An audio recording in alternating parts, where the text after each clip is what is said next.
जी, अस्सलाम वालेकुम रहमतुल्लाह। मैं गुलाम मुर्तज़ा ज़फ़र कनाडा से ज़फ़रनामा लेकर हाज़िर हूँ।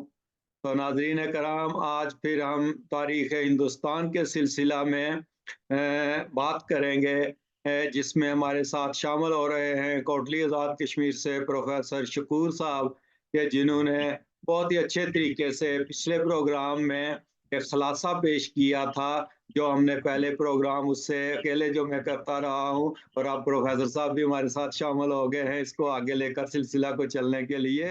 तो हमने एक सरसरी जायज़ा लिया था जितने भी प्रोग्राम हम पहले किए, कि वो ज़हीरुद्दीन बाबर से लेकर औरंगज़ेब आलमगीर तक के, जिसको हमने कहा था कि ये अरूज का दौर था मुग़लों का, और इसमें मुग़लिया सल्तनत वो बढ़ती गई, और ख़ासकर अकबर के दौर में बहुत फैली, और फिर जो है ना वो औरंगज़ेब के दौर में इससे भी ज़्यादा मज़ीद फैली। मगर उसके बाद जो है ना वो फिर इसका ज़वाल शुरू हो गया मुग़लिया ख़ानदान का। अब उसके ऊपर हम बात करके मुग़लिया ख़ानदान के जो हुक्मरानी है हिंदुस्तान पे, इसको ज़रा समेटेंगे, ताकि हम अपने असल मौज़ू जो हमने शुरू करना है, वो बरतानवी लोगों की और यूरोपियन अक़वाम की जो इंडिया में आमद है, और यहाँ उन्होंने जो हुकूमत की एक लंबा अरसा, और उसके बाद जो है ना वो पार्टीशन हुई हिंदुस्तान की, वो टॉपिक हमने शुरू करना है। तो प्रोफेसर साहब, बहुत शुक्रिया आपका। क्या हाल है आपका? ठीक है, खैरियत है? सर सब खैर वफियत ठीक ठाक। आप सुनाए क्या हाल है? बहुत खैरियत है? शुक्र है जी। हमारा टाइम का बहुत फ़र्क है, देखें यहाँ आधी रात होने वाली है, और आपके अभी जो है ना वो सुबह हुई है। लेकिन हमारे नाज़रीन ने बहुत पसंद किया पिछला प्रोग्राम भी आपका।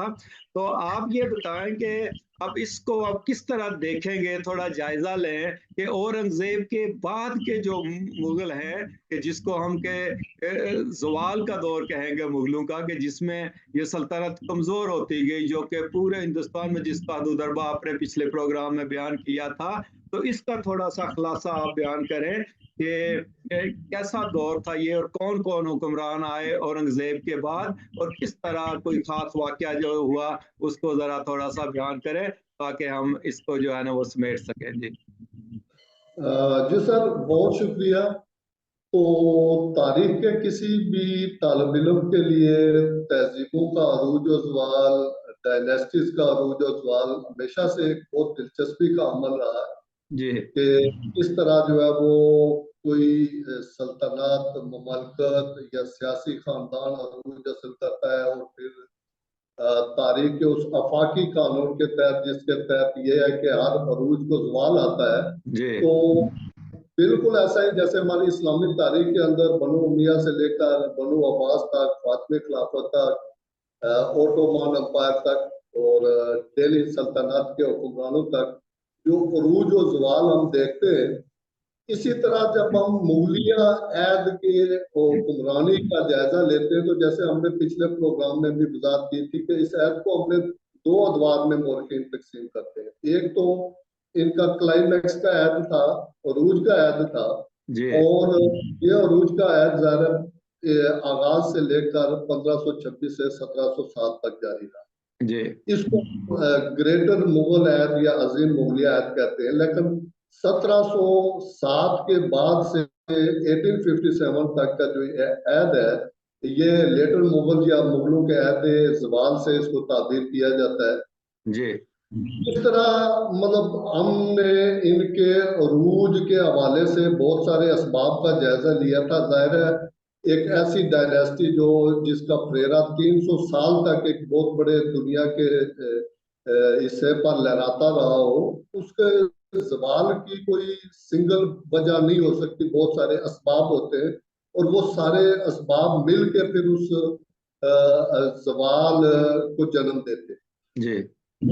जाती तौर पर तारीख का जो मुताला हमें बावर कराता है, वो ये है कि मुगलों के ज़वाल की एक बड़ी वजह ये थी कि ये तख्त नशीनी या इंतकाल इक़्तिदार का जो तरीका था, वो कोई वायबल तरीका ये तख्लीक नहीं कर पाए। जी। और यहाँ पर इक़्तिदार के लिए और तख्त के असूल के लिए मसलसल खानदान के अंदर, महल के अंदर जो है वो लड़ाइयाँ, साजिशें होती हुई नजर आती हैं। तो जी। जब तक तो मुगल इंपीरियल्स थे, चाहे वो जहांगीर था, शाहजहां था या औरंगजेब आलमगीर था, उन्होंने उन अंदरूनी खानदान की लड़ाइयों को ताकत के जोर के ऊपर दबा के रखा। जी लेकिन जब सवाल का ऐद शुरू होता है तो वो लड़ाइयाँ और वो खाना जंगियां और मालाती साजिशें जो है वो हमें पीक पर नजर आती है। इवन जी अगर हमें अरूज के ऐद को ही देखें तो मतलब जहांगीर ने जो ग्रेट मुगल एम्पीरियर था अपने वालिद के खिलाफ खरूज किया था और फिर एक उस शिकस्त के बाद उसको जंजीरों में डाल के जो है वो अकबर के सामने पेश किया गया और उसको माफी हासिल हुई।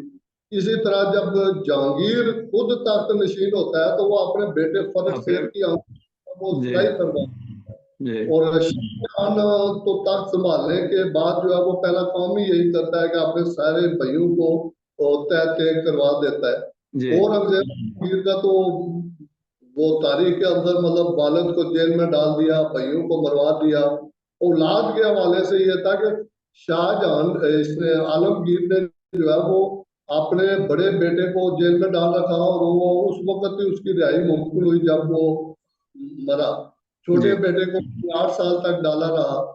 तो इसके बाद ये जो सिलसिला था वो इस कदर घिनौना शुरू हो गया कि अगर एक भाई इक़्तिदार संभालता तो वो सबसे पहले बाकी सबका सफाया करता और जी अगर वो कहीं जुर्माए तरम का शिकार होके उनको मौत के घाट ना उतारता तो फिर वो साजिशें करके उसको इक़्तिदार से अलग करते। जी तो ने मुगलिया सल्तनत को अंदरूनी तौर पर इंतहाई कमजोर कर दिया और वो जो अजीम अंपायर थी उस को चलाना, उसके एडमिनिस्ट्रेटिव मामलात को स्मूथली रन करना इन अंदरूनी कशमकश और इक़्तिदार और ताकत के असूल ने मुगलों को उस हवाले से बिल्कुल जो है वो नाअहल कर दिया और जी इनकी नाअहली आने वाले हुक्मरानों की नाअहली की वजह से हम फिर देखते हैं कि बहुत सारी दीगर सियासी ताकतें जो है वो उभरना शुरू हो जाती है। सिख है, जाट है, राजपूत है, रोहिले हैं, मराठे हैं और सल्तनत के बहुत सारे जो इलाके और खिते होते हैं वो अलग होना शुरू हो जाते हैं, अपनी अपनी एम्पायर बनना शुरू हो जाती है और जो मुगलिया सल्तनत होती है वो बिल्कुल दिल्ली और उसके मजाफात तक महदूद हो जाती जी है।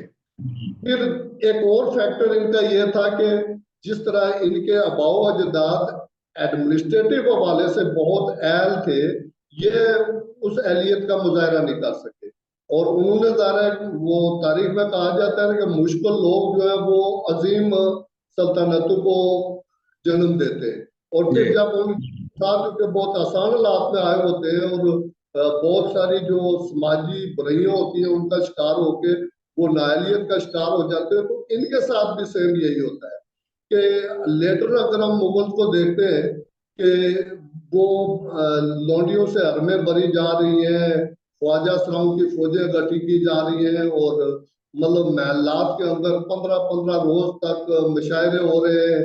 मतलब जो भी वो ऐश इशरत है उसमें वो बिल्कुल खो के जो अमूर सल्तनत है उनसे बिल्कुल लातल्लक होते जाते हैं। तो जी ये जो समाजी बुराइयां थी लेटर मुगल्स में, इन्होंने इसके जवाल को और तेज कर दिया। जी तीसरी जो आम तरीन वजह यह थी कि जो माशी बदहाली थी, मतलब जब अंपायर कमजोर होना शुरू हो गई उसको रेवेन्यू जो है वो मुतलका सूबों से आना शुरू मिलना बंद हो गया तो जी जो हालात थे वो माशी तौर पर बहुत खराब सूरत हाल का शिकार होते चले गए। इवन जब मुगलिया जो फोर्सेस खुद थी उनके सिपाहियों को कुछ 6-6 7-7 महीने तक तनख्वाह नहीं मिलती थी जी और आउट एक तवायफुल मलूकी थी, समाजी इंतशार था, अवाम की जानो माल का तहफ़्फ़ुज़ नहीं था। जी इसके साथ ही जो मतलब 1739 में फिर नादिर शाह का बरसगीर पर हमला होता है तो उसने मुगलों की रई से जो होती है ताकत उसका भी वो बिल्कुल फुलूदा निकाल दिया जाता है। मतलब दिल्ली की आधी आबादी को नादिर शाह वो कत्ल करवा देता है और जी इतनी लूट मार की जाती है कि यहाँ से तख्त ताऊस और कोहिनूर हीरा और उस वक्त के मुगल खजाने में जो 15 करोड़ रुपया पड़ा हुआ था वो और साथ बहुत हजारों घोड़े ऊंट और माहरीन तामीरात इन सब को लेके वो चला जाता है। फिर जी उसकी जाननशीन अहमद शाह अब्दाली के दौर में 3 दफा पंजाब को लूटा जाता है और फिर 1756 से 1761 तक जो है वो दिल्ली और आगरा को बर्बाद कर दिया जाता है। तो इन हालात के अंदर मुगलिया अंपायर के अंदर इतनी सख्त नहीं थी कि वो बाहर से इन हमला आवरों का मुकाबला करते और अपने तख्त को महफूज रखते, बल्कि वो हर बाहर के आने वाले के सामने जो है वो बेबस और बेयारो मददगार जो है वो पड़े हुए थे। जी तीस एक बड़ी वजह, जैसे हम अगले प्रोग्रामों में भी जायजा लेंगे, कि यूरोप के अंदर जो रेनेसांस होता है और उसके नतीजे में जो दुनिया के अंदर एक मुहिम जुई और समुद्रों के अंदर रास्ते तलाश किए जाते हैं ट्रेड के लिए, तजारत के लिए, तो इस असनाम में बहरी कुव्वत जो है वो दुनिया के अंदर बड़ी डिसाइसिव हो जाती है। लेकिन अनफॉर्चुनेटली जो है वो मुगल हिंदुस्तान का इतना बड़ा साहिल और समुद्र होने के बावजूद उस तरफ तवज्जो नहीं दे पाते, जिसके नतीजे में हमें बहुत सारी यूरोपीय अक़वाम यहाँ पर तजारत की गर्ज से आते हुए और बाद यहाँ पर कब्जे करते हुए नजर आती है और मुगल बेबसी से उस सारे जो मंजर है उसका तमाशा देख रहे होते। तो एक और जो रीजन मैं समझता हूँ वो ये था कि मतलब मुगल जो है वो लेटर मुगल्स उस वक्त की जो जमाने की रफ्तार थी उससे बहुत पीछे रह गए थे अपने अफवाजात के मुताबिक। दुनिया के अंदर जो डेवलपमेंट्स हो रही थी टेक्नोलॉजिकली, अलूम और फनून के हवाले से, और जिसने आगे जाके कौमों की जिंदगी में एक फैसला कुन किरदार अदा करना था, उसको प्रमोट करने के लिए मुगल बरसगीर के अंदर कोई जो है वो खातर खा कौम नहीं करते या उस तरफ तवज्जो ही नहीं दे पाते।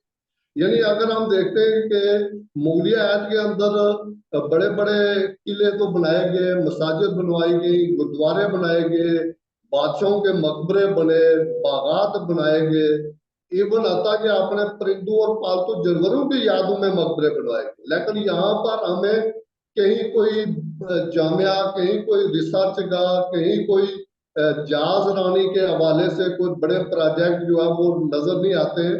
और इस सारी कैफियत में मुगल जो है वो बहुत पीछे रह जाते हैं उन छोटी छोटी यूरोपीय अक़वाम के मुकाबले में भी, जिन्होंने बाद में बरसगीर के तख्त ताराज किया और यहाँ पर कब्जा किया और सल्तनतें कायम। जी। तो इसमें बिल्कुल आपने सही फरमाया कि बहुत सी ऐसे ताकतें आ गई थी, ऐसे अवामल आ गए थे, जिसमें एक तो वही अंग्रेज़ों की आमद भी जो है ना वो शुरू हो गई थी, ईस्ट इंडिया कंपनी में भी अपने पाँव जमाने शुरू कर दिए थे, और दूसरी जो सिखों की एक बहुत बड़ी जो है ना वो ताकत वो उभरना शुरू हो गई थी, क्योंकि गुरु गोविंद सिंह के कत्ल के बाद जो बंदा बैरागी था, वैसे ये बंदा बैरागी भी कश्मीर का था, ये राजौरी का रहने वाला था। तो ये सिखों का एक बहुत बड़ा लीडर बन के इसको फिर फर्क सेर जो था इसने इसको गिरफ्तार करके बंदा बैरागी को सिखों की, क्योंकि सिखों को बहुत सिखों को बदला लेने का था कि हमारे गुरु को इन्होंने जो है ना वो शहीद किया है, वो कत्ल किया है। तो ये एक बहुत बड़ी एक वजह ये भी एक बनी थी, और उधर से फिर अंग्रेजों की साजिशें भी जो है ना वो शुरू हो गई थी, जो बिल आकर जो है ना वो आखिर पे बहादुर शाह जफर ने कुछ कोशिश की, लेकिन वो 1857 में ये सारी जो सल्तनत है ये बिल्कुल जो है ना ये दड़ाम से गिर गई, और फिर बहादुर शाह जफर को भी वो जलावतन होना पड़ा। तो ये भी एक सबब था कि जिसमें के सिखों की भी बहुत बड़ी शोरश शामिल हो गई थी। जी जी जी, बिल्कुल ऐसा ही है। जब सेंट्रल पावर बहुत वीक हो जाती है तो जी हम ये देखते हैं कि जगह जगह जो है वो कुछ मुख्तार सल्तनतें जो है वो कायम होना शुरू हो जाती है, मतलब बंगाल में, दक्कन में, बिहार में, पंजाब में, सिंध में। और मुगल एम्पायर जो है वो बिल्कुल दिल्ली और इसके गिर्द कुनवार और मजाफात तक महदूद हो जाती है। जी इस सारे इस्लाम में जो 1757 को प्लासी के मकाम पर सिराजुद्दौला को क्लाइव यानी ईस्ट इंडिया कंपनी शिकस्त दे देती है, ये बरसगीर की तारीख का एक बहुत टर्निंग मोड़ होता है। जी कि मतलब यहाँ फिर सिराजुद्दौला की शिकस्त के बाद फर्स्ट टाइम जो अंग्रेज ताजर थे वो बंगाल के अंदर सियासी इक़्तिदार के भी मालिक बन गए, और जी उसके बाद उन्होंने अपने दायरा अख्तियार को बढ़ाना शुरू कर दिया। तो जी 1764 में बक्सर की लड़ाई और फिर 1799 में टीपू सुल्तान की शिकस्त के बाद, टीपू सुल्तान की शहादत के बाद, वायद जो काबिल जिक्र फोर्स बरे सगीर के अंदर अंग्रेजों के रास्ते में मजामत वाली बच गई थी, वो मराठे थे। और फिर उन्होंने जब 1803 में मराठों को शिकस्त दे दी, तो 1803 में ही जो ईस्ट इंडिया कंपनी का जनरल था, उसने दिल्ली के ऊपर भी कब्जा कर लिया। और जो उस वक्त का मुगल हुक्मरान था शाह आलम सानी, वो बेबसी के आलम में अपने फटे हुए खेमे के बाहर जो है वो अंग्रेज जनरल के इस्तकबाल के लिए खड़ा था। और उस वक्त का जो ये हमारे मुगल एम्पायर के हुक्मरान थे, ये बहुत सारी दिगर ताकतों ने, जिनमें मराठे, सिख और दूसरे थे, बेबसी का निशान बने हुए थे। तो 1803 में ही दिल्ली जो है वो अंग्रेजों ने फतह कर लिया था। बाद पंजाब की फतह और सिंध की फतह के बाद तो उनका पूरे बड़े सगीर के ऊपर इक़्तिदार कायम हो चुका था। जहां तक 1857 की जंग का तल्लुक है, तो ये बुनियादी तौर पर बड़े सगीर के आजादी पसंद और वो लोग जो ये चाहते थे कि अब एक आखिरी कोशिश की जाए कि किसी तरह से जो अंग्रेज और गैर मुल्की ये बड़े सगीर पे काबिज है, इनको यहाँ से बाहर निकालने की कोशिश की जाए। लेकिन ये मुमकिन नहीं था। अगर उस वक्त की हम दुनिया के बहुत सारे मौरखीन को जो उन वाकयात का लिख रहे थे उनको देखें, तो वो इस सेंस में कि बिल्कुल बिखरी हुई फोर्सेस थी, जिनका आपस में कॉम्बिनेशन नहीं था, उनकी कोई यूनाइटेड कमांड नहीं थी। उनको मिलाकर एक अपने से ताकतवर और एक अपने से एडवांस कुव्वत के आगे सरेंडर करना। और फिर वही हुआ जो 1857 में मुगलिया सल्तनत के बिल्कुल इख्तिताम। और जब बहादुर शाह जफर को रंगून में जलावतन किया जाता है, तो बहादुर शाह जफर बिल्कुल एक नॉमिनल हुक्मरान होता है। मतलब पावर जो है वो 1803 से स्टिल अंग्रेजों के हाथ में ही एग्जिस्ट कर रही होती है। जी जी तो बहुत शुक्रिया प्रोफेसर साहब, आपने ये जो दौर था आखिरी, इसको भी बड़े अच्छे तरीके से कवर किया मुगलों का। तो इसके बाद फिर हम इंशाल्लाह अगली किस्त में जो है वो फिर जो बरतानवी अक़वाम थी और यूरोपीय अक़वाम थी, वो जब आना शुरू हो गए हिंदुस्तान में, तो उसका सिलसिला शुरू करेंगे। तो नाज़रीन, हम अगली किस्त में इससे आगे इस सिलसिला को जारी रखेंगे। तो बहुत शुक्रिया आपका प्रोफेसर साहब, खुदा हाफिज़, फिर मिलते हैं इंशाल्लाह। बहुत Hey there. Subscribe to my channel. And also press this bell icon.